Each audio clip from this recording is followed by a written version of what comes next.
Coding Women podcast. You'll notice we're doing things a little bit different today. I'm not in my little studio by myself talking through a camera to my guests. I am here in the flesh and blood with clearly somebody I've met before. Incredible. Just a few times over the course of over a decade. I'll be introducing her again in a moment, but this is the Decoding Women podcast. If you are new to our show, this is episode 8, and with the show, we're really diving into the deepest parts of the psyche of the human female. Understanding what makes her tick, how she thinks, what she means by the things she says, and most importantly, perhaps even the things that she does not say. I believe that women are constantly communicating with us as men, only we, for the most part, weren't really given the tools to do that deciphering. So that's what we're doing here. My job is to put that detective hat on, to do that translation and decoding, draw out from our guests the things that maybe men don't usually end up hearing. And then even to draw out, what did she mean by that? And wait, what is not being said here? And then translate this a little bit more so it's easier for you to really understand, hear, and take in. So that's what we're doing here on the podcast. My guest today is Monique Darling. Get, I'm used to bringing you on afterwards, but I've known Monique for over a decade now, and she has had a pretty profound impact on my life, and from what I hear, vice versa.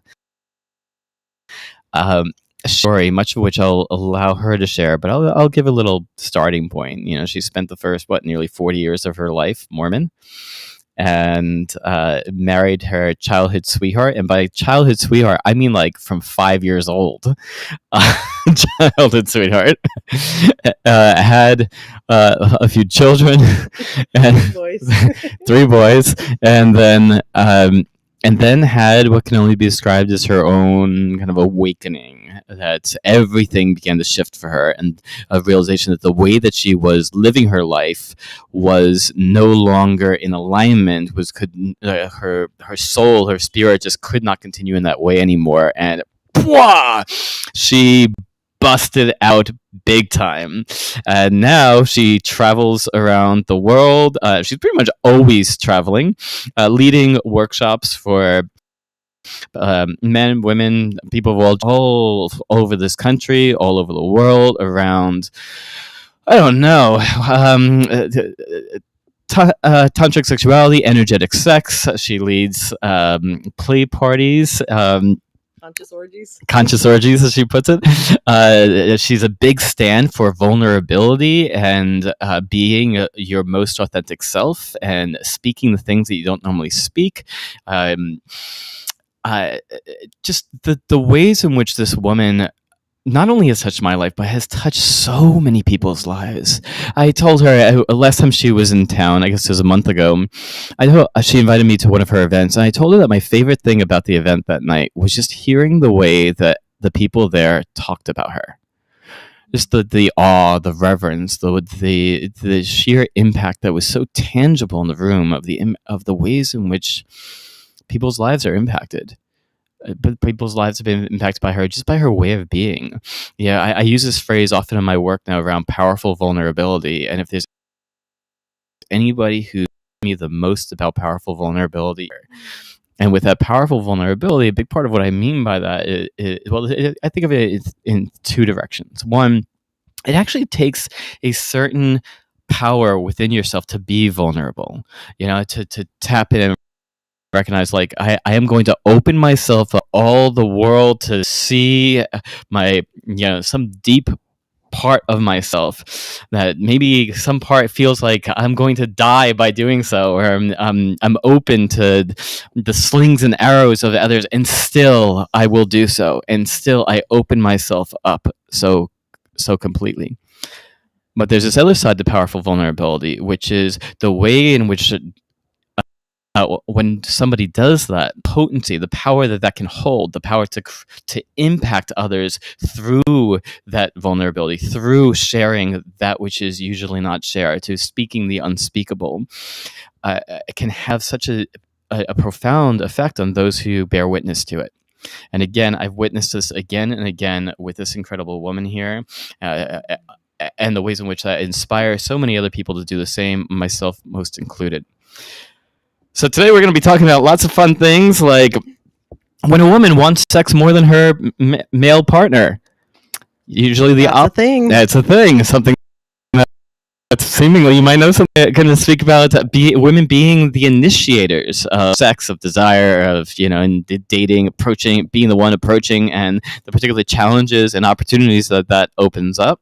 And we're going to talk about just like her journey and experience of learning to open her open her mouth, own her voice, speak her truth, own her desires, especially having grown up in a community in this world where women were not encouraged to do that. In fact, if anything, highly encouraged to not do that. And how as much as she has done so, in many ways, it seemed like it's like this lifelong journey, and how she has used her life as this example and continues to I don't know, share that lesson with anyone and everyone else who needs it for themselves. To be more in their own truth, to be more in the authenticity of their own desires, in the authenticity of their own boundaries, and the communication of those boundaries. I joined her for one of her energetic conscious play parties last night, and just the way in which she holds the container and leads the container to make sure that every single person there feels safe and able to speak like about what they want and what they don't want, to the way in which not only is consent like prioritized, it's like it's held so sacrosanct, and that they celebrated, yeah, and it ends up being a masterclass for the people present on on how to like own their ability to both grant consent and withdraw consent at any time, and to have embodied experience with that. I mean, really, I can go on and on about this woman. This is the impact that she has had on me and continues to have me, and I'm thrilled to finally have her on one of my shows. Yay. This is Monique, darling. Thanks, Destin. I'm so excited to be here and talking. Then, like, one of the deepest gifts that I've seen from being vulnerable is that people don't feel alone. And I do ask you to eat right here. Okay, yeah. I'm gonna eat it. Well, we're talking about opening my mouth. Is that gonna let's deep throat it, Destin? Don't know if I can quite fit it, but you're welcome to try. The thing with vulnerability is that people go through their whole life just thinking that they're the only ones. I'm the only one that has this desires. I'm the only one that acts like a bitch. I'm the only one that was traumatized. Like whatever the thing is, as soon as somebody, and especially if it's someone that people look up to, that are like, wow, I had a horrible day. Like my partner just stole thousands of dollars. Like these things that happen in life, and they happen to a lot of us, then most people don't talk about it. And so it's been so liberating for me to be able to get out from under like the shame blankets, what I call it. And I just want to hide and run away from everything. And I'm like, no, instead I'm going to share it. And then so many people come and say, I feel that too. I've experienced. So I think that, I'm not used to anymore doing this kind of live thing versus the camera here, but I think I'm going to try to be here with each other more, so that we're more in like our connection with each other, and you get to bear witness to that. Well, I am paying attention to the chat box though, so please, we very much welcome your questions, your comments, your thoughts. We can bring them onto the screen, we can respond to them directly, so bring it. Please bring it. So I guess I just want to, you've heard me edify you many times at this point. I don't hide at all the impact that you've had on me, but even just the way you described about when you were speaking about that vulnerability and how we all experience all these fucked up things in life, and it can often feel so alone, and especially I think in our modern social media world, where all these influencers are putting forward this ideal, perfect, happy, shiny life all the time. It can make people feel more alone in their struggles, in the challenges that come in. And I have to say, I'm pretty sure you're my biggest inspiration as to why I do my best to share those major life challenges. Why I continuously show like, look, yes, I got a lot going for me at this point. I do, and I've built I've built a pretty incredible life. Mhm. It's not a perfect life.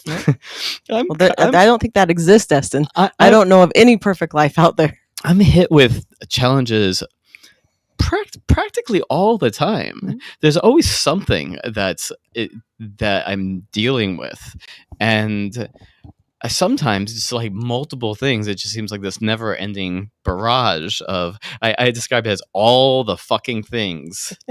TM, all the fucking things that life is just constantly throwing at you, and I think that way that you have spoken of it has just really affected me to be like, I want to share all of that. Or that look, it's possible to create a remarkable life even while facing and moving through obstacles, even highly difficult obstacles. Absolutely. That's the time when it's most important to create an amazing life. So I don't know. I guess I just feel like well, why don't we start with these elements that we said we were going to talk about today, and then we'll continue to weave our way through. With you, can you share more about like your upbringing and how you got here, Monique? Well, I was super Mormon, and you want me to look at you? No, mostly me. Every now and then you can.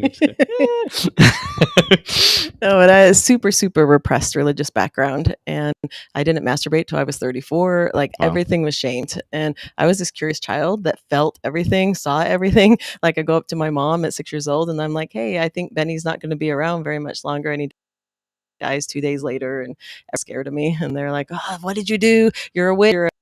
Like all these things, and so anything that I could just see and sense so much, and when I'd share any of it, then they'd say something's wrong with me. And then when I'd ask questions about sexuality, because I feel so much, and I know I was having orgasms at 5 and 6 years old just from like the wind or from pillows touching me, amazing experiences because I was so sensitive, and everyone around me is like, no, this is wrong, you can't touch your body, you can't do this.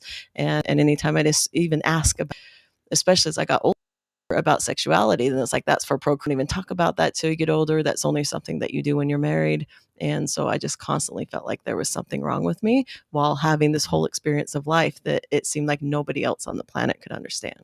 So again, I mean, had you feel so alone? Very alone. No wonder why. I mean, it makes perfect sense as to how you've kind of swung the pendulum opposite direction, become that beacon for so many others of like, look, like this is what it is to live authentically, to share openly and powerfully.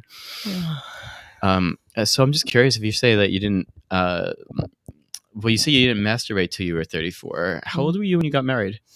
I got married when I was with my first husband when I was 18, and then my sweetheart that I knew since I was 11 years old, we got married when I was 21. I did not know this. Yeah. Over a decade of our close connection, and I didn't know you had a previous husband. We were boyfriend girlfriend in high school, and I ended up having intercourse. Like up until that time, I do anything but intercourse. Then it was okay. Then I wasn't bad, but I had intercourse on my 18th birthday under the roller coaster at Lagoon at this amusement park, and got pregnant. And so we got married, and that was Mikey's dad. And he ended up being gay, and even to this day, he won't admit that he's gay, but like right then all of his male lovers came and started talking to me, and they're like, how could you take away the love of my life? And like it was obvious the year that we were married that he was an artist, and there was many other things that he wanted out of life. He was also Mormon, so it was all repressed. And then I divorced him because he ended up being abusive to our child. And you know me, and an abuse from an abusive childhood. The second I found out, then I left him with my little boy. And so, first, let's see. Already, right out the gate, powerful vulnerability, and you may also recognize the power element of that. Like, what did you feel as she shared this very like fucking deep aspect of her life? I felt the energy in the space shift, and like, oof, like. I've definitely had an intense life, everybody. Just be prepared for that. So, you said that prior to having sex in the lagoon Mm-hmm. and marrying this man, that you did everything but. So Mm-hmm. why was this everything but okay, but masturbation was not for another, almost 20 years? I don't know. There's just something that stuck with me, and talking to the bishop, and like we always had to go in and share with the clergy of our church of anything that was happening. And the one time that I touched my yoni, my pussy, like whatever word you use for your genitals, that I was shamed so badly. And then they told my mom, and my mom was super abusive, and so just the trauma that I went through. I don't know. I was maybe 9, 10 years old. Then I just had no desire to ever go through that again. I did orgasm though. Just didn't know that's what it was. Like in dreams, I'd wake up orgasming. And when I was in gym class, when I was 11 or 12, then they had us climb ropes in the middle of gym class. And all of a sudden I'm like, what is this? And so then I wanted to climb ropes and poles, and I'd have all these contests with my friends. So I guess that was a form of masturbation, but I would call it that. Yeah. Like, so you were in a natural curiosity and exploration of your sexuality from a young age, though you didn't have the language for it, and it was and nobody to talk to. Yeah, it was repressed out of your conscious psyche, even because it's just not okay, and you wanted to be a good little girl. I did, because even then, like, you know me, from the moment I was born, like my earliest memories are God. Like all I wanted was to go back to heaven and be with God and like be home, because this didn't feel like home. And so what kept me here is when I could see Jesus, I could see beings and have conversations in the closet when I'd had a horrible day, and I'm like, I just want to go home, and they're like, it's okay, and so then I started feeling like I wasn't alone, even if they were imaginary friends. And I still think things, but there were fairies and Jesus would come and be with me, so I wasn't completely alone. So it sounds to me like your childhood had some very, very harsh elements to it, and that there was a certain dissociative way that as a child you came to deal with it, that this physical reality was too harsh, too much, for that you that it was easier to leave the body, to go somewhere else in your mind, to experience things that were not here. Definitely other dimensions. And there's so many, like what I've learned now are timelines, or what I call them. But like when I'm looking at you, I see you, but I see like the energy inside of you and your soul. And I can see like 5 or 6 major decisions that you might be doing in the next week. Like there's just so much information that I'm like, what do I do with this? Tell me about it. I want to know. What am I going to do? Please help me make better decisions. So I mean, these things that you're talking about right now, they kind of go a little bit outside of my area of expertise, we'll say, and areas that I know that many people look at a bit askance, with a lot of skepticism. I can have my own skepticism, which is a little crazy for me to have my own skepticism, given the things that I've seen and experienced. Meaning that I've just seen and experienced so many things that fall so far outside of what I'd been told or taught was real, or how things work, etc. That, but yet we're so tangibly, there was something so tangibly there that, with no other way of explaining it, that I'm rather open-minded, but I also still have my skeptical quality. Like, perfect. Especially living in California, I've met far too many people who in their process of opening their mind, seem to have lost any discernment, might we say. No, I have those friends too. And like for me, I just made peace with like being called crazy so often. I'm just like, okay, so what if I'm crazy? So what if it's real or not? Like I enjoy playing in these realms, so it's fun for me. Yeah, well, the part that's most important to me is that you find a lot of value in it, and you're able to bring forward a lot of value to other people. Yeah, I help people feel seen. Like the thing I back all the time is I feel seen and accepted just the way I am. Like I don't need to pretend with you. Like I can't pretend with you, and so I do. And I love that so much. Yes, let's go deep. I want to see all of you. That's a really powerful gift. Yeah, it's a powerful gift to have. It's a powerful gift to give. Yeah. And I mean, yeah, the truth is, I've always felt that way with you. When we were first meeting, I was in the midst of a health crisis. I had like, stage 3 adrenal exhaustion, and I couldn't hold my life together at all anymore. Any facade that I was myself in the world, like I just couldn't hold it together. I was barely able to like walk to the bathroom and feed myself. No. And you just saw me. You saw me without me needing to perform, without me needing to prove my value, to show my value, to do anything, to do for you, to take care of you, to serve you, all these things that on one level are very deeply programmed inside of me. And I wasn't able to do any of it. And still you saw me, you accepted me, you loved me. And it was profound for me. It really was. And you just also, you saw what I needed then as well, which was to not do and to just receive. You continue, which I did not know how to do very well at the time. But you gave me such profound permission to be able to do so. Yeah, which later you gave back to me. So grateful. But it was, I don't remember what event you were at, but I just remember people talking about you, and all these people, especially girls, were goo goo gaga over Destin. And so I'm waiting to see this person walk through the room.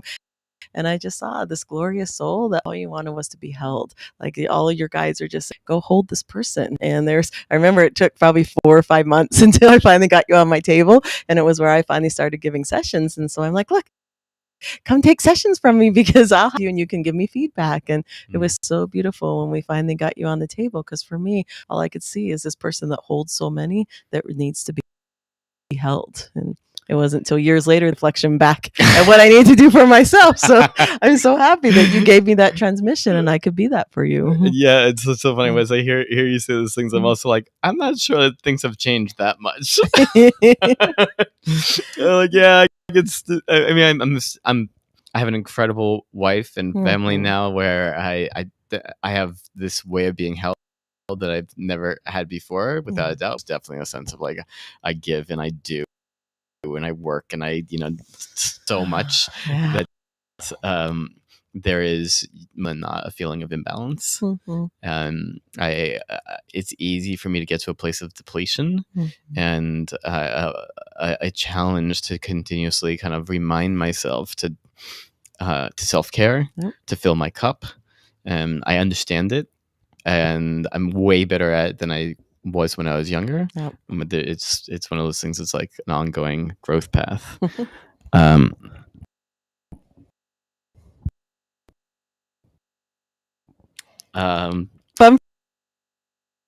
friends. Yeah. So this journey of you really learning to own yourself, own your truth, your desires. Again, if you say that you were raised in a way that, can you just say a little bit about sort of like the ways in which you were raised as a girl, particularly around your power and your voice? Yeah, well, especially in our religion and in my growing up, then girls were supposed to be seen and not heard. And in the whole Mormon culture, then they teach you that your feelings aren't valid, that the only feeling that's important is being able to like find your testimony, follow the truth, find like what the truth is. And so anything that takes you away or makes you question what they're trying to force feed you is wrong. And I'm sorry, I don't particularly know Mormonism very well. So when you speak of your testimony and the truth, it feels a little contradictory to me. So testimony is what they train you from a very little kid to go up once a month and go up and bear your testimony that everything is true that they've taught you, like from the scriptures that Joseph Smith did this. So not your actual truth. No, not my truth. The stupid church's truth that they tell you is the truth. And anything that questions that is wrong and bad, and you're not supposed to feel those feelings. So you get really good at hiding and forcing things down. I mean, based on the things that I know today, I tend to be a little bit careful about. I tend to err towards respecting people's beliefs, but what you're describing is programming.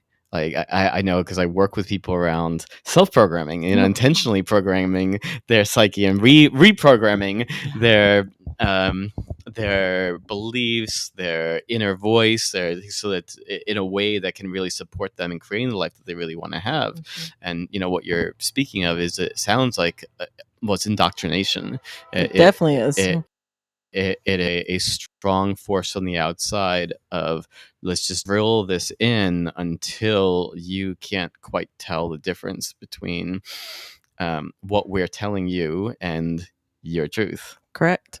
So it was really, really hard for me to start distinguishing where I ended and someone else began, because there was so much being an empath and being able to feel everyone so deeply anyway. And then the church gave me all these belief systems that then I'm like, I don't even know who I am. But there was that strong sexuality that they could not get rid of. So there's a big gap here between being 5 and 6 years old and climbing ropes and having orgasms that way, and being 19 years old and pregnant. What about that gap in between, like as an adolescent? Being 12, 13 years old, having your hormones start to really come on. Like, what was going on with your sexuality then?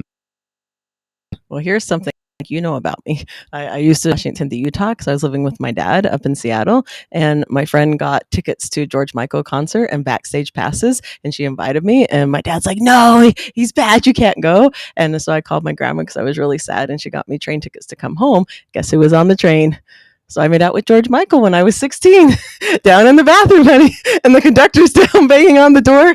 So that was like one of my earliest experiences of really just walking down the train and say, is it really talking? And he told his manager to leave, and we had this long conversation and had this really hot makeout session at 16 years old. Nothing problematic about that.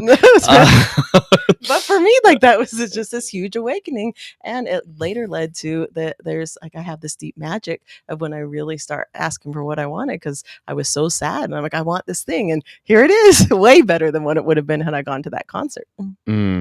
So I want to just continue this whole thread about you really learning to own your voice and own your desires. Aside from, you have this desire, and then boom, you're manifesting it in an even greater way than you would have so imagined. Fantastic, honey.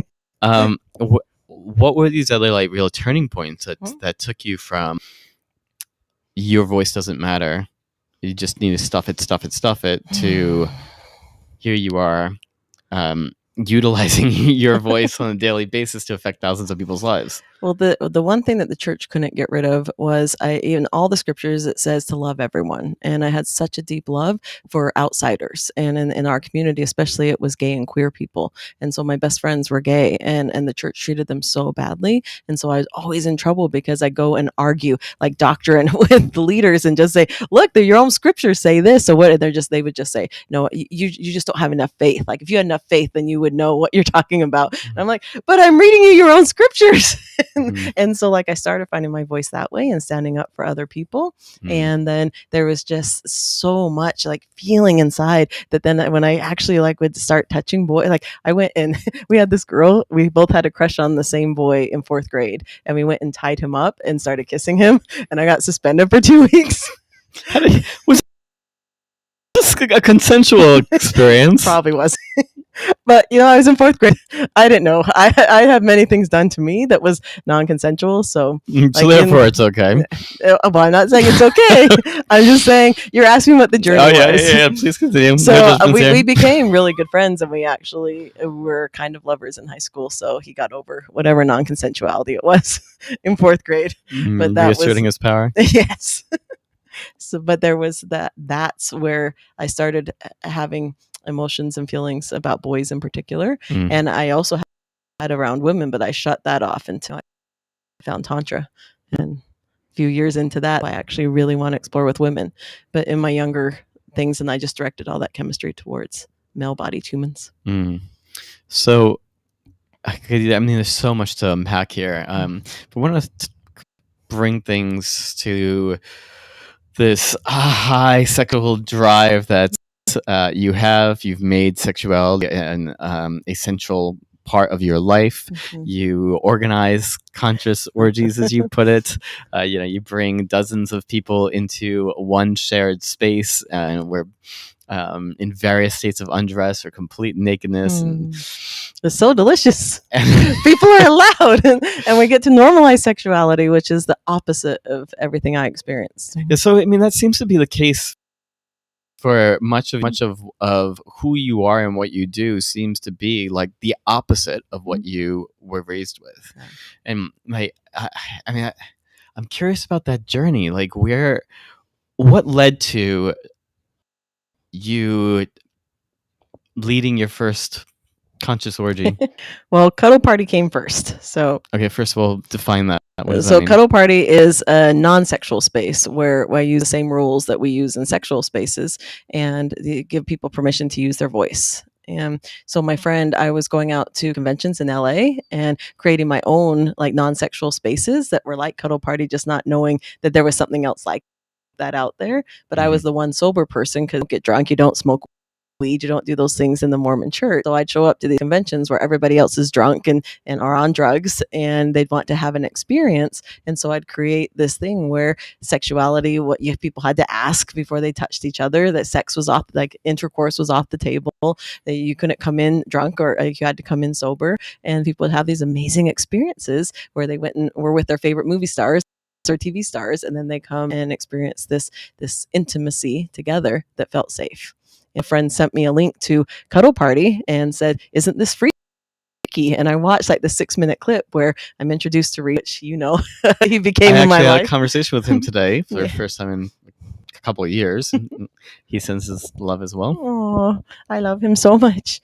But I am watching the clip and I'm like, this isn't freaky at all. Like, this is fantastic. And just there was something in there that drew my soul. And I found out that there was a Cuddle Party 2 days later, like 2 hours from my house. I was in southern Utah, and it was in Vegas. I drove out there and I went to my first Cuddle Party, and Reed was leading it. Create a Cuddle Party. I went because it felt like that it would be a space for me to get to practice using my words. And it was like, absolutely. So just the first examples, like Reed opens up the door and says, "Can I give you a hug?" And I just had no words in that moment. So he took my hesitation as, "Okay, thanks for taking care of yourself." And it wasn't months later that I realized that was the first time someone had asked my consent before touching me. And even though you didn't give a verbal no, he felt your hesitancy and he took that as a no. Correct. Figuring that it would be better for you to leave you wanting the hug than to give you a hug that you're not wanting. And I was super overwhelmed. So it actually was a no. I just had no idea how to use my no at that time. So that piece alone was so huge for me. But then I went to this room and there's other empaths and their gifts like me. So I'm feeling like, oh, I'm not alone. And then they said rules. And, like the rules have touched my life so much that I wrote a whole book on them. So there's these pieces of, if you're a yes, say yes. If you're a no, say no. If you're a maybe, say no. Like all these pieces that just are opening up your aspects of your life, especially for someone that never had a chance to say no because it wasn't okay growing up. And so I never learned that skill. It sounds like a very powerful experience, especially given the journey that you have. So how did you go from that, leading these specifically non-sexual touch-oriented spaces, which I imagine that's another reason why people go, is that so many people, especially single people in today's world, can be touch starved. Yeah. So isolated. And if there's touch involved, it means somebody's trying to fuck somebody. Correct. And so if fucking's off the table, then where do you get to go? And it opens up all other kinds of doors and windows and like what? intimacy Like, what do you mean? Experiences where people will cry, people will cuddle, they'll get in touch with where are they trying for an agenda, because the agenda's off the table. So then they start learning where they want to be touched, how they want to touch, just for touch's sake. That's really beautiful. So how did you go from these very specifically non-sexual events that you're leading to, okay, now let's get naked and whatever is happening in those spaces? Well, there's two things. One, Reed also led play parties, and years in, then he invited me to my first play party. And at the same time, then I found Sean Roop and Tantra in San Diego. So I'm going to sessions that started helping me feel more safe in my body. So instead of floating out in the ethers and doing everything to be out of my body, then I started coming back into my body. So I'm having these experiences in Tantra where, to me, Tantra is the art of falling in love with yourself. So, Okay, so let's slow down. Okay. Some of these are big statements. So you're defining falling in love with yourself. For me. Everyone else, to define Tantra, whatever it is. Well, let's even take your definition and define that a bit further. Fall in love with yourself. So all of my pieces are made wrong and pushed away or hidden. And so when I was offered, in fact, all of those pieces are necessary, nobody else has them, then I was like, oh, okay, then I have permission to dive into every last piece that exists inside of me to learn how to love and accept all of it. See how important that must have been for you on your journey. We have a question that's come in, so before we move further, let's take this step back. Okay. Could you please give an example of some of the Cuddle Party rules? Yeah, I think that's so. Like one of the ones that really me from being in the space where my emotions were not welcome is all of your emotions are welcome. Like that's Cuddle Party Rule 10. And so there's this beautiful space of being able to feel like, oh, there's a container where every last one of my emotions gets to exist. Tears, laughter, anger, and it really, like, there's this, you realize how much you hold back your emotions because people won't understand. People tell you don't cry. And so that rule alone changed my life. Like you're encouraged to change your mind. And it's how this often is another rule Yep. you're encouraged to change your mind. You're encouraged to change your mind. Not just allowed, encouraged. Because there's differences. It's like celebration, because often then we make decisions based on how we think we're going to feel. And if you make decisions in the moment and you can change your mind, then your decisions are how you feel in that moment. And so then you stop doing things out of obligation, out of commitment. You change your mind and let people know, hey, I actually don't want to do that thing anymore. So let's sit with the truth of that instead of showing up and doing something that you no longer want to be there. So being that the show is decoding women, I think that this is something I would like men to understand more deeply about women's experiences. Not all women, always, but too many women, too often, can have the experience of well, I already did that. I have to do. There's no now. There's the feeling of choice in the matter. It feels like it's gone. I mean, I even hear about them, like, you know, either like I took her out to this really like fancy restaurant, you know, bought her the lobster and steak, what have you, like she better fuck me, but all the way to like, I mean, I don't hang out with those people, Destin. but to really extrapolate this, or to take it to its further edges, what we're really talking about, your ability to change your mind at any time means mid thrust be like, I don't want to do this anymore. Yep. And as much as you want sex, you actually want to continue whatever it is you're doing. If people think they do, but you actually don't. And when you really start becoming aware of this, then you realize the high cost that it takes from being someone that's pretending to be a yes. Yeah, that's how can you as a man create that level of safety for your lovers, so that even if like something's coming up emotionally, again, first of all, it may and very likely may have nothing to do with you. It could be some past wound, some past trauma, something with some ex, something from childhood, whatever, that suddenly gets like coming up in that moment. And does she feel safe to not just stuff it and then no, it's fine, it's nothing, just keep going.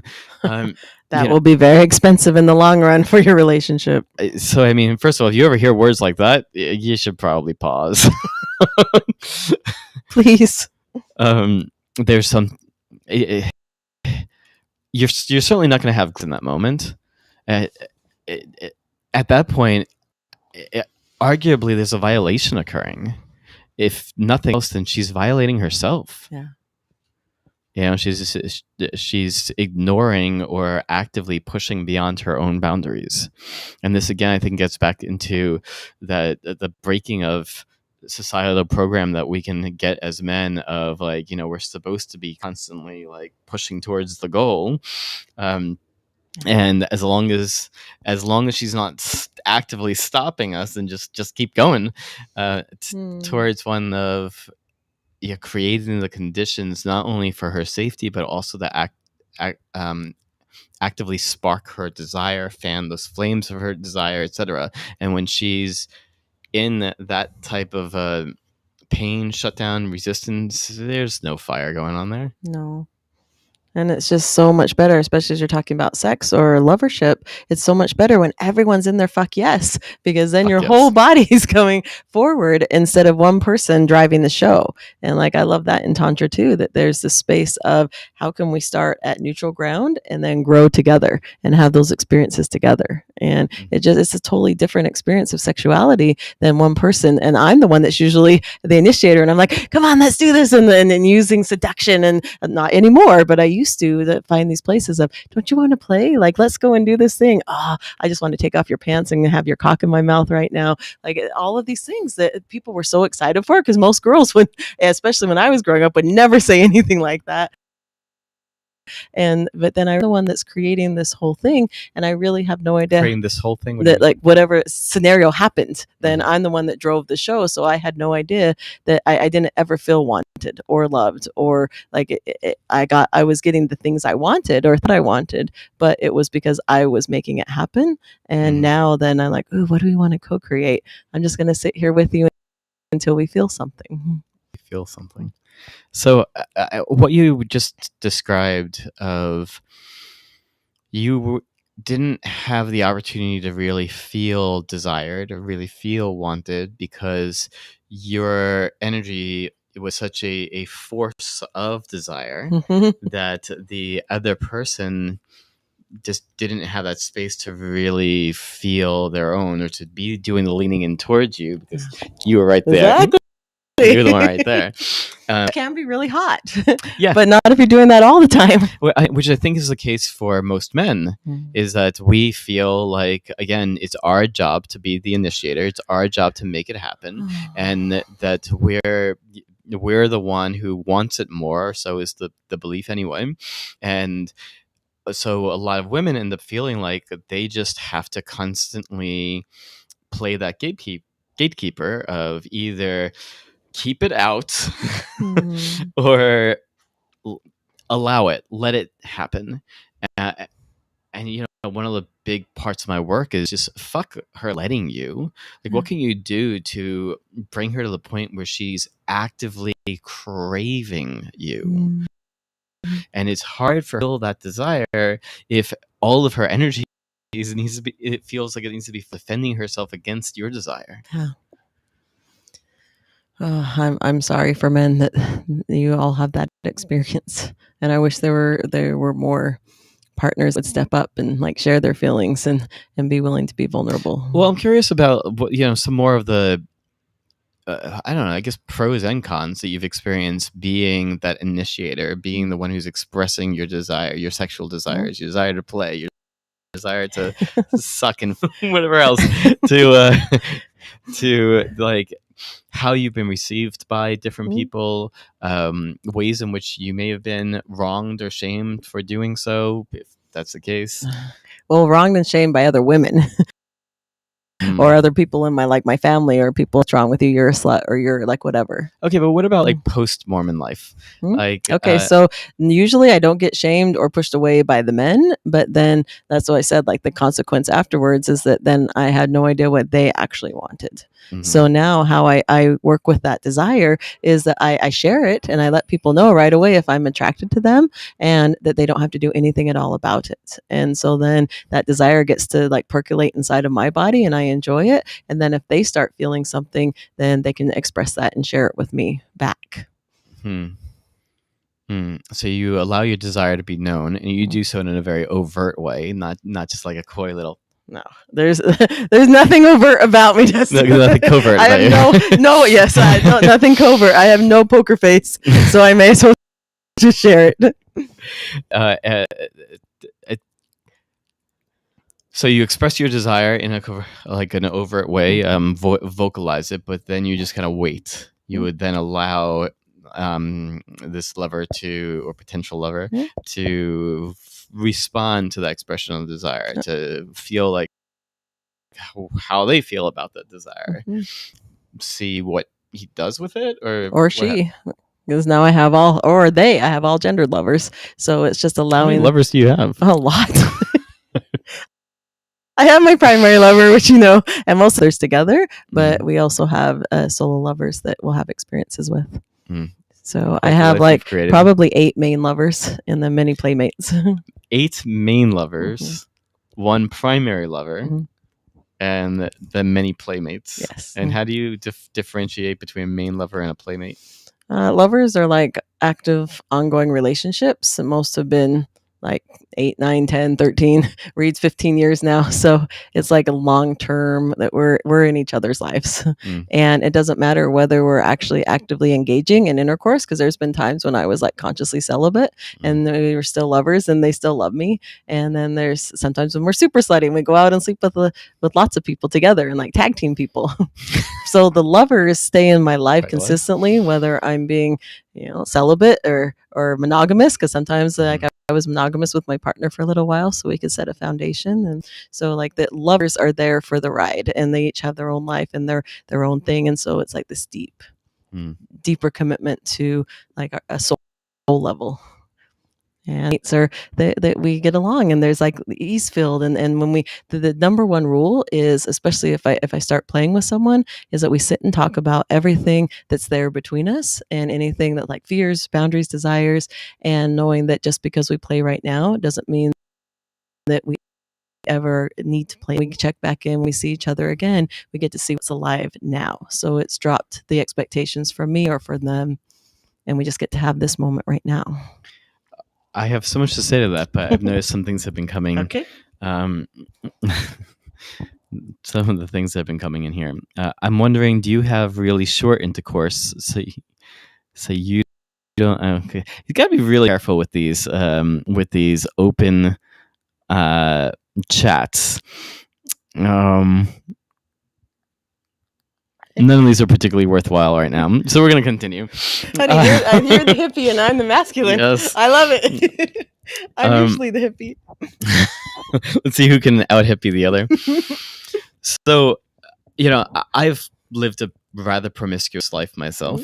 Congratulations. Thank you. I've been a lot less promiscuous over the past 5 years, particularly. Yeah. I would say, for the most part, I don't feel like I've been particularly promiscuous, but I suppose everything is on a spectrum. And I guess I'm just curious about what you said, that you've been shamed by women, and then you kind of jumped into how men, your experiences with men. But post-Mormon, how has that shaming shown up with other women?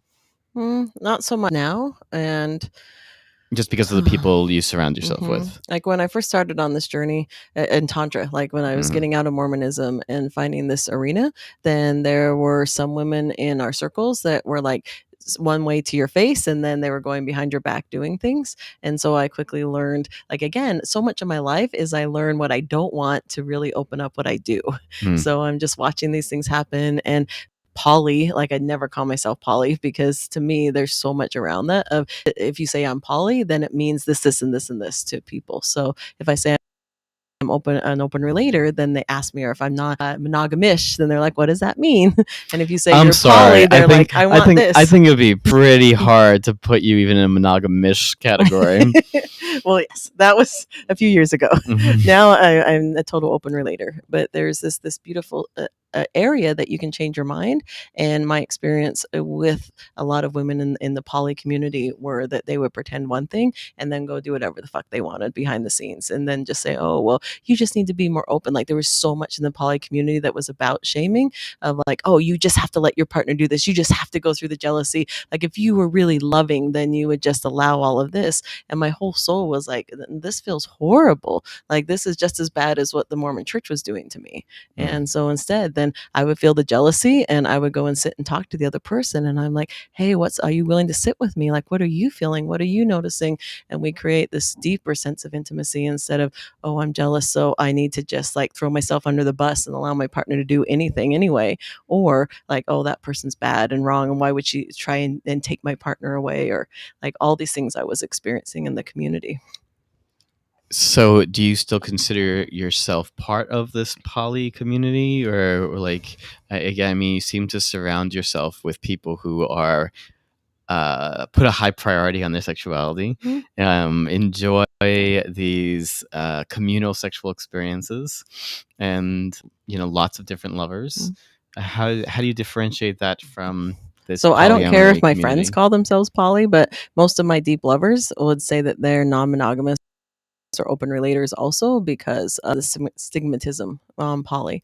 And I'm grateful that polyamory is out there more, and it gives people permission to talk about things. But my experience of it was very painful. So let's bring things back to you in relationship. Like we titled this whole episode around when she wants sex more. I'm gonna guess, based on this having come up, that you are the she here. That you have at least at times, not many times, found you in relationship where you were the partner who had the higher sex drive than your lover, your male lovers. How has that affected the two of you? Well, my husband, then he finds out that he's asexual, but for years we didn't know that. And so it was always me like, come on, let's do this, let's do that. Like there's a ranch in Las Vegas that we can look down this menu, or in Nevada that you can look at a menu and girls will take you into a room and show you all. Like I had so many fantasies and then so many things that I wanted to experience. And he's just like, oh, well, we can have sex in missionary position once a week or, once a month. And that was a gift for me, because for him, and again, not shaming him because he didn't know better either. And he had all this guilt and shame from the church. So sexuality was hard on him. And then his underlying sexual orientation was much, much less sex. Just he'd rather flirt than have sex. So if I understand correctly, his experience around expectations around sexuality were in many ways the exact opposite of yours. Yes. You felt like you were limited because you had this large sexuality and desire for expression, and only this very which it was supposed to come out. And he experienced it as there's these expectations of ways in which he was supposed to be more sexual than he actually felt like he was. Yep. And that continued like that. Well, Funny how my it first happens. yes. Like how do these two individuals end up married to one another? Well, that's part of not having sex before you're married. Yeah, but it seems like something more than that. I mean, they're like a cosmic joke or something. They say like opposites attract. I mean, that's pretty fucking opposite. It is. But I have that experience a lot because like when I have, or especially earlier years, like 10 years ago, given the choice, I want to have sex 7-8 times a day. Like the only lover that I've had that meets me there is Reed. And so it's fun having someone that's like, oh, come on. Yeah, let's go for it. Let's go do this. But then with my primary partner now, then like he's happy. When we first got together, he was happy having sex once a week. Like that was his normal. And so I'm like, we're having all these experiences and I'm so open. And I'm like, come on, Peter. And he's like, I'm tired. I'm going to sleep. I'm like, really? How can you sleep? And so it was just a big learning curve for both of us. And what was beautiful is that he's like, look, I really want you to feel wanted. And so he started diving into how can he get more sleep or more rest or whatever he needed to take care of his body so that we could have sex more often and like him really be on board. But then when he wasn't there, then he would just hold me and love me and say, I love that desire. I love those pieces of you and how we're making love right now. Like I'm here with you. And you get that presence. And so then I started realizing that there was this part of my sex drive was that strong desire for depth and connection. Mm-hmm. And so he would find other ways to offer that to me that wasn't particularly sexually driven. Well, first of all, it sounds like you have some really beautiful, profound relationship that you have, that he's able to hold and like the entirety of you. And yeah, it's not just like you have this high degree of sexual energy. You're a ball of fucking energy, you know? I mean, it's so obvious you just have so much fucking energy just pouring out of your every pore, like every moment. He's the only one that's ever been able to keep up with me, so kudos to Peter. But it sounds like the keeping up with you isn't keeping up with you and him feeling like he needs to be just like you, but rather that he can just allow you to be you. Mm-hmm. And that's a big key component, is that even if I tried to pull him to be more like me, then he was super passionate, super strong about staying within his own center. So that's great for me, because then I can just be as wild and free and energetic as I am, because I know that I'm not going to take him off of his center. That's very powerful. I know that he does a lot of like qigong work, and like meditation within, so learning to really be with and channel his own energy. He has very strong practices around that. I can see how that must be a necessity for me being partnered with you. Absolutely. So, out of curiosity, though, like, what had you choose to commit to have your primary partnership with somebody like him versus somebody who is, has such a hyper level of sex drive that you have? Because there's so much more to life and everyday living than sex. And as much as I love sexuality, there's the day-to-day of, like, if my life consists of traveling so much, going up and doing events, and there's so many lifestyle choices that Peter and I are a perfect match for, that it was okay to be able to find different ways to make love that work for both of us. And then if I want a crazy weekend, then go have a date with her. We'll have sex 8 times a day, and then, like, it's so beautiful. That's part of being able to be in open relationships, is that you don't have to choose either or. Does he ever get jealous? Peter does not. I guess he does if he feels like it's unfair. So, like, it's really important to him that if I'm with, that he's also with somebody. Okay, and so I guess it's not jealous where that's where it feels bad to him. But how is it not? How isn't there an ongoing feeling of, quote, inequality, because your desire is different? So it sounds like you would just have more lovers, have more sex because you want more than he does. Well, that's what we're constantly navigating, honey. But he's okay. I went for a 3-day date with Reed. He was fine having a date with somebody for a half of a day and, like, go hiking and making love in his way, and that's fine. Like, that feels great to him. Do you ever get jealous? I do. I know the struggles, but I didn't experience jealousy until I met Peter. How do you get jealous given this life that you've created for yourself? Because then I get scared that it's going to go away. Like, my primary partner before Peter, then my best friend, we experienced a threesome, and my best friend at the time decided that she wanted him for herself, and he's like, oh no, that will never happen. And within a couple of months, then I was completely shut out, and they became primary partners. And so I still have this, as much work as I've done, and I love the both of them, there's still this deep, like, fear inside now that Peter and I work on, that I'm just afraid there's going to be pussy, that he's going to go and have this experience and go away.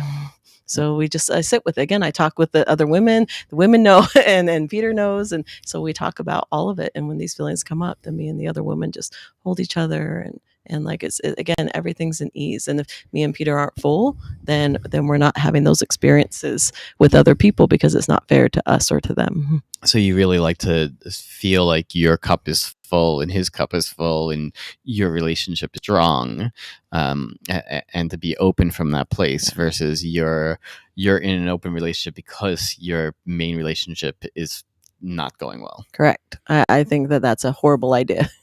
Because to me, that just feels so unkind to everybody involved. What do you mean Whereas by unkind?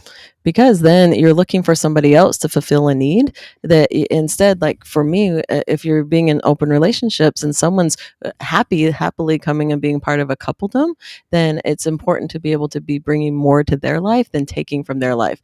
Like you're just not wanting this person to enhance your relationship. Like ideally then we're helping enhance their soul. Like I want everyone's soul to be uplifted from any open relationship that we're having. You're a very unusual woman, Monique. Well, that's true. So I think we hit the major points that we said that we wanted to be touching on. What do you want to share? What as a unique woman in this world, like, what would you like men to understand? Well, I can put you on the spot because Destin knows. All right. That after all of these sessions and these couple of years of giving to Destin, then he came to my birthday party and he's like, I and my partner want to give you a session for your birthday. And like I had only been able to orgasm with myself, and I really broken. Like I'm like I could have intercourse, like cervical orgasms, but I couldn't have clitoral orgasms with another person. And so I have this beautiful session with. So this is like 10, 11 years ago. Yep. With you and your partner, and there was so much. Yes, at that time, not your current partner.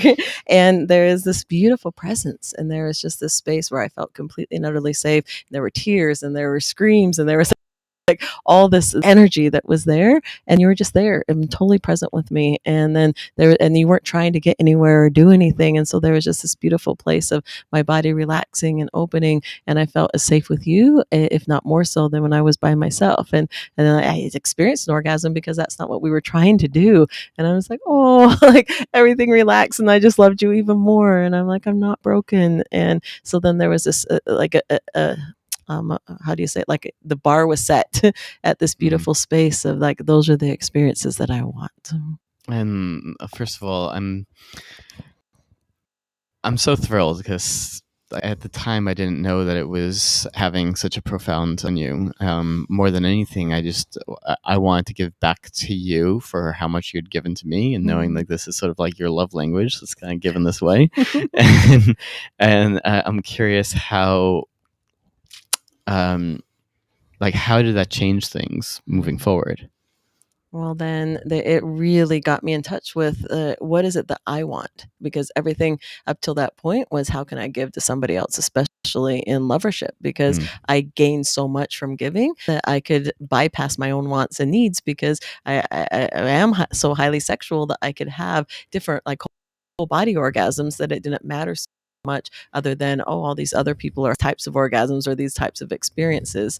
So there was a beautiful, just a transmission. Something happened that changed inside of me that day, that it still took 8 years for me to get proficient at feeling safe enough to be able to see and say, hey, here's what I really want. And or even if it's just for me, like, how do you feel about that? Like, would you be okay giving to me for 2 hours, or, whatever it was, which is this is more edgy for me to talk about than any of the other stuff we just shared, because that's still a journey for me. But that opened up that day with you. Honored. Thank you. Let's see. Good to see you with us again, Biomaximus. I've recently been rewiring my brain and beliefs around monogamous relationships and redefining what I want in my relationships. What advice would you give for someone starting out in ENM, ethical non-monogamy, CNM, what's that? Consensual non-monogamy. Consensual non-monogamy, yep. Or polyamory. Which is super important. Otherwise, it's just cheating, which, that can be great for you too, but it's going to be a lot easier consensually. Okay, so what advice do you have for this man? Just like the same thing that Des and I were just talking about, like, get really clear on what it is that you have to offer a relationship, what you're wanting out of a relationship. Go and find who are the fits for you, because so often then people start into polyamory for non-monogamy, and then they're just like, oh, you're monogamous too, great, we're a fit, let's go play. And they might want kids, or they might be wanting a primary partner, and you want to be solo poly, like you want to be doing this on your own and just have many partners. And so the number one kindest thing you can do for you and these other people that you might want to engage with is take the time to really figure out what is your style of non-monogamy, what are you actually really wanting, and what do you have to offer a partner or partners, so you can have those conversations before you start engaging. Okay, so I mean, I get it on one level. At the same time, how do you know what you want until you start having experiences? I mean, so much of my journey has been figuring out what I want by having experiences that taught me, well, I don't want that. So tell people you're in the process of exploring and figuring out what you do want. So are they willing to be that guinea pig with you? And there are a lot of people that love to be that, but like, it's being as honest as you, that people aren't just jumping into this thing that they think is going to have this happy ending. And you might have lots of happy endings, but you're having this experience of, hey, here's what I'm bringing to the table. And even if it is, I don't know, I have no idea what I want. Do you want to explore with me? Huge step. Then the people are just like, oh, let's go in with all their like stars in their eyes of this is going to be the thing, which you have no idea what the thing is. Yeah. So again, it sounds like more than anything, it's about starting with getting honest with yourself, and then practicing the sense of like radical honesty, radical transparency with those that you are getting to know. I'm not quite sure, Biomaximus, if you're curious if you're currently in a relationship or not, because I think that makes a difference.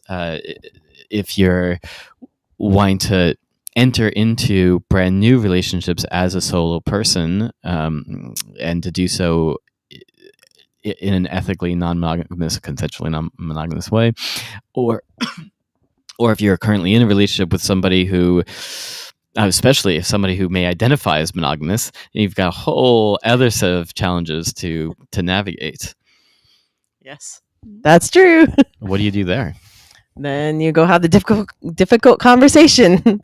And there's actually a formula for that, is that you really get clear on, and whatever it is, we're just talking about this, that if you might have a monogamous partner or you want to open up your relationship, then you get clear on, hey, there's some new information. So I was monogamous, now I want to be non-monogamous. So then you go and sit and you meditate and you write down like your top 3 fears. What are the things you're most afraid are going to happen? And you could write your top 100 fears and then just circle the 3. It just depends. Like, give yourself some time to feel, why have you been afraid? Why are you afraid to say this? Afraid that she's just going to freak out. She's going to break up with me, yell and scream, trigger my old wounds by telling me there's something wrong with me.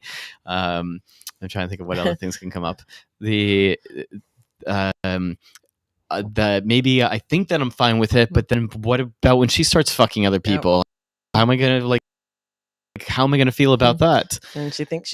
And so you'll write down all your fears. There's another good one. Yeah. So I'm gonna let her know that I want us to explore non-monogamy, and then it's gonna trigger her deepest wounds. She's gonna feel like she's not enough, and that's not it. It's not. She's wonderful, etc., etc. She's so wonderful that I'm full and I want to explore more. Like, that's the gist of what to me, then ethical non-monogamy is that you're having such a full experience that then you're like, oh, this is amazing. And now I know that there's more out there, instead of, oh, I'm having this whole hum experience, and so I'm going to go out and find more with somebody else. So do you consider yourself like anti-monogamy?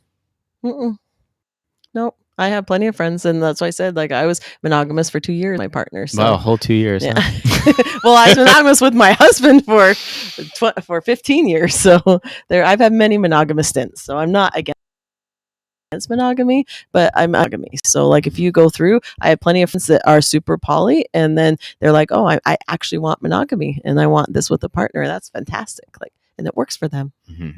Versus being monogamous, because that's the cultural script. That is the one way you are supposed to be. Everybody's supposed to be. And if you're not that, there's something wrong with you. Yeah. That's what you have a problem with. Yeah.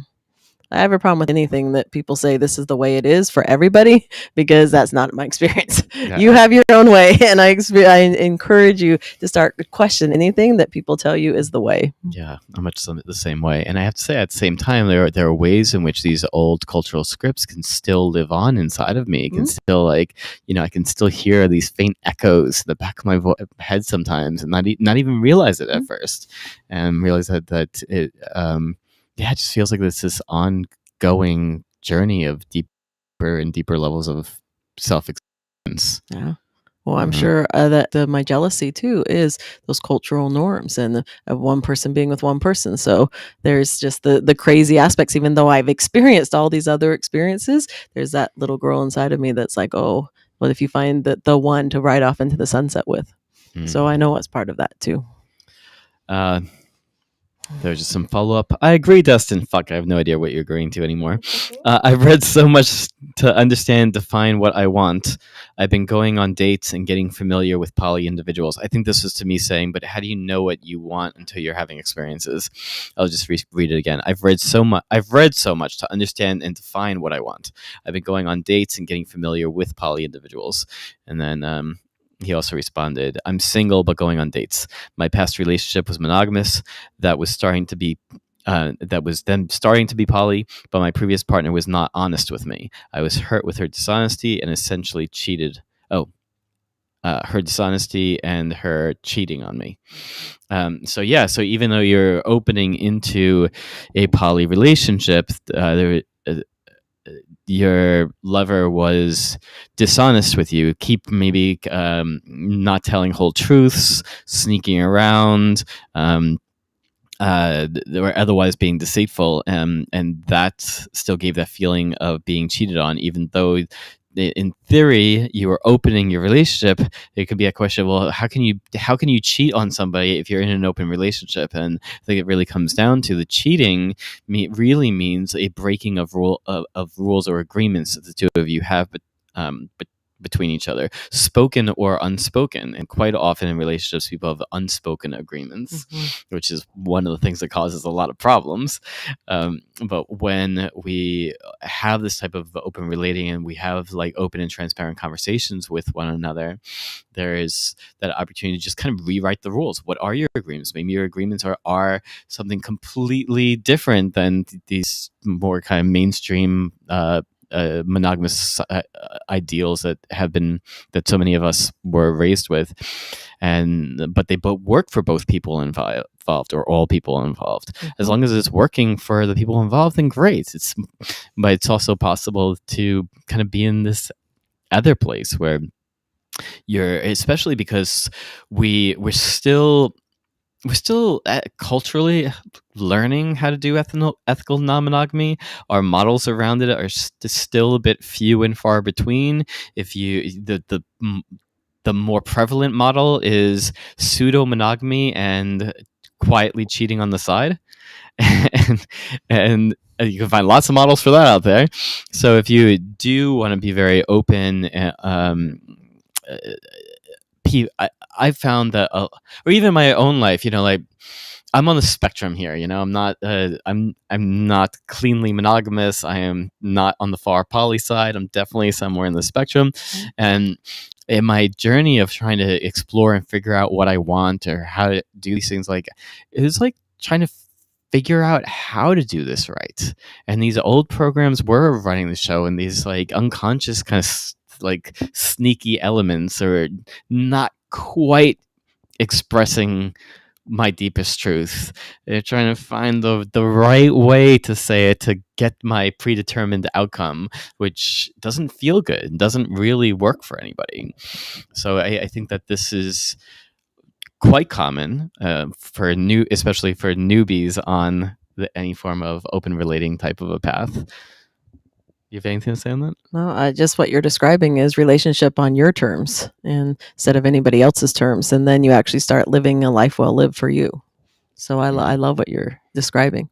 And just know that there's a lot of people around you that are used to you living relationship on their terms, on society's terms. So it takes a lot of courage. And as people fall away out of your life, then there'll be new people that will replace them. Like that's the greatest gift I wish someone would have told me. So I think that bring back to coding women. I think that there is this notion or this idea that there's no real such thing as a polyamorous woman. That there are women who will accept a polyamorous lifestyle because they're afraid of losing their man, or it's the only way to really hold on to him. What do you say to that? That can be a valid experience of people, and I hope that they come to that realization and are able to have those conversations. But I've also experienced in my own life, other people's life, that it's really beautiful to be in open relationships, even with jealousy, even with hurt and fear and whatever's coming up, because it's so beautiful to be able to see your partner and these other person or people having this experience, that then they come back to you having, we cannot be everything for our partner. You can't, it's not possible for one person to be everything for somebody else. And so I've seen so much beauty in even just someone going and having sushi with my partner. Like, I hate sushi. And so they have this beautiful experience that he's not regularly having with me. And then it's the same with different sexuality. Like, I can tell you one of the hardest conversations that I had with Peter is that he was saying, I want this person with fake boobs and shallowness. But it took 3 hours to get him to talk. He was just like, I don't know why you're upset. I can't just let this person come into bed with us, and like all of the defenses. And at the bottom was, I want this person that's completely different from you. And because he's like, all the people that we're sleeping with are our friends, and they're super deep, and they want to go to all these universes like you. And he's like, sometimes I want someone with fake boobs and shallowness. And for me to be able to sit and like, oh, that makes so much sense. And so if you're able to open up that spaciousness of generosity, of like whatever the word is for the women out there that might listen, or men that are listening, is that there's this space where they get filled up and then they come back to you even more full and more like, just, it doesn't take anything away from any of you. So I loved everything that you had to say. I'm not exactly sure it was a direct response to my question, so I'm going to try a little bit more on my question. There is a story or idea out there that men are the more promiscuous ones. We're the ones who want sex more. We're the ones who really like crave and need variety, and so it's with this notion of polyamory becoming more widespread. There's this idea that it's the man who's going to want that, and it's just not women's nature. They carry the bigger reproductive burden. It's not men are to spread their seed as far and wide. Women have to be very choosy because they've got to carry this thing for 9 months. There are so many risks and blah blah blah, all these things. If a woman is if a man and a woman are in a relationship together and it's an open relationship, it's probably because he's the one who wants it, and she's just accepting it because she's afraid of being abandoned or left alone, and just to keep the guy. That does exist, but my experience is there's lots more than that. And especially where I'm almost 50, like I have a lot of women my age that they're with partners that are that age, and their partner's not keeping up with them. And so there's a lot of women that are coming and saying, hey, honey, I want to be poly. I want to be an open, as they're wanting younger lovers. They're wanting to have this experience that you just talked about that men are having. I have many, many, many women that are clients, that are friends, that they're having the opposite experience. And it's their boyfriends or husbands that are just like, I don't know. Like, what if you leave me for this younger lover? What if?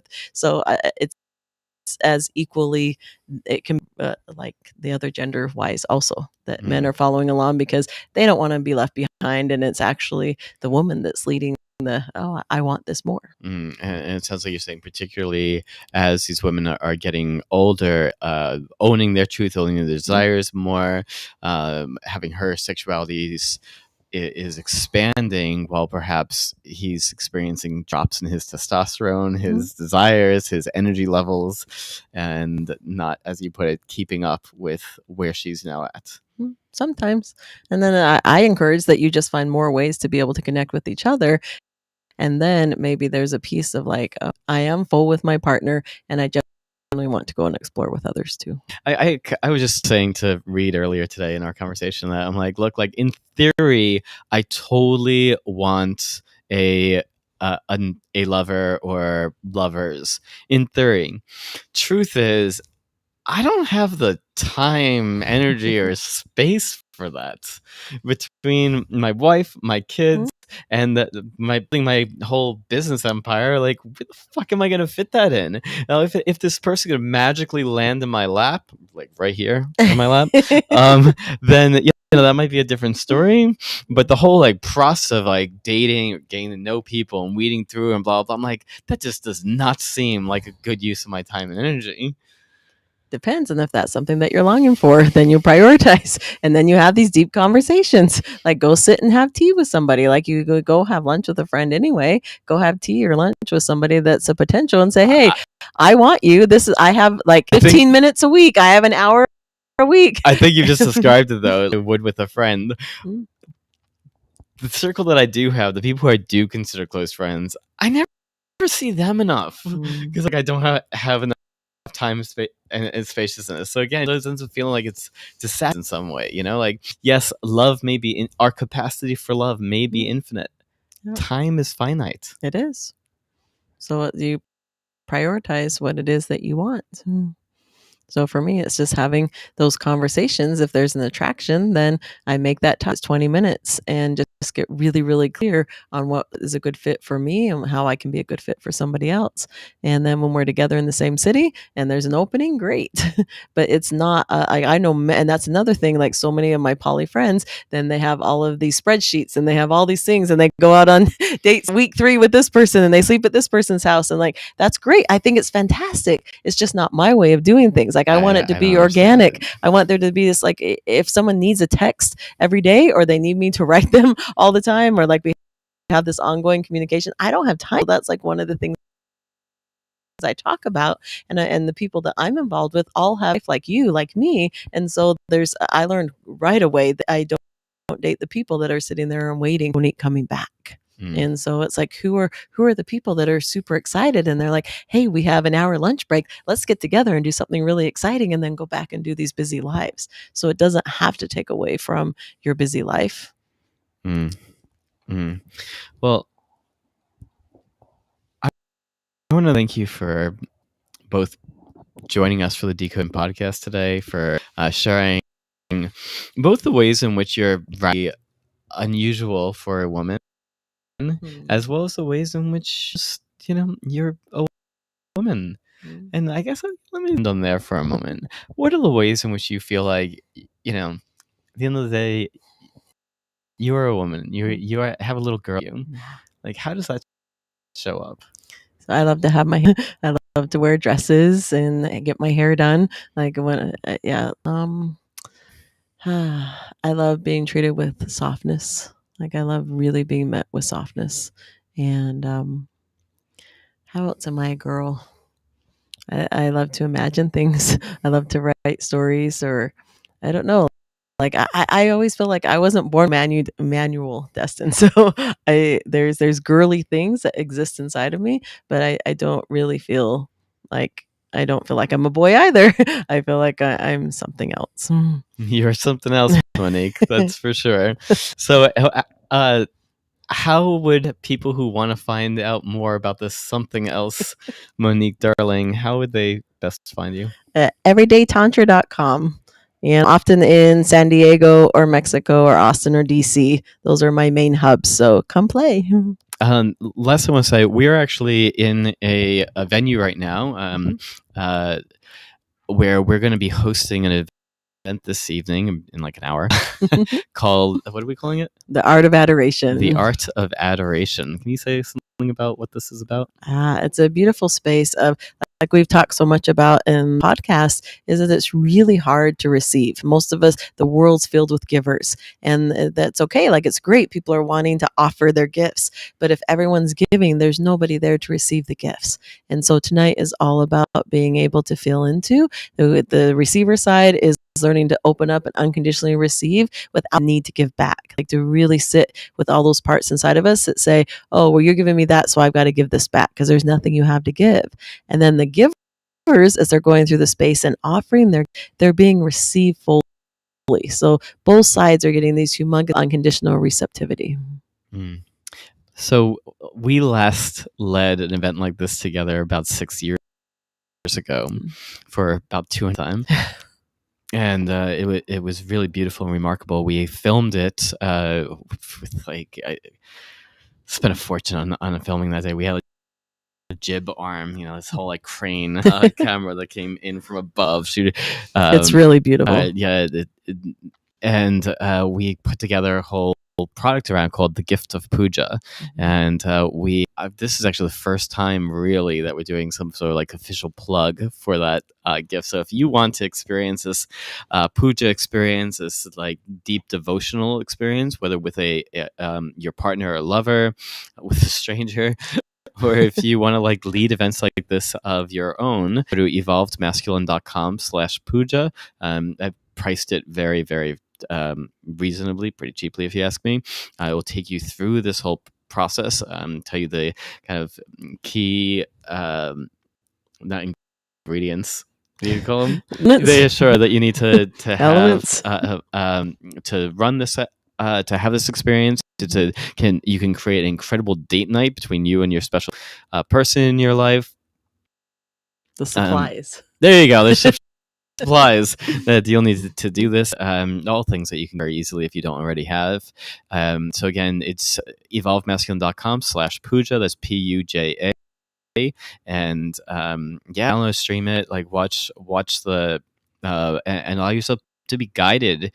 You and your partner can be guided through this whole experience while watching the people on screen be guided through themselves. It's very powerful. It's very emotional. It's deeply intimate. We're going to be doing a version of it live tonight here, and sold out. Been sold out for weeks. And you can have this experience with us in the safety of your own home. So do check that out. Thank you, Monique, for demonstrating once again what powerful vulnerability really is, and I just know that I love you dearly. I love you too. Thank you, everybody that listened and will listen, and just sending you love. And thank you for your desire to want to decode women. Like, it's so important. Like, the number one thing, I was just talking to one of my deepest beloveds yesterday, and he's like, I think even more than sexuality, Monique, you really want to be seen and heard. And I think that's true. Well, thank you. See you all next week for the Decoding Women podcast. Take care. Bye.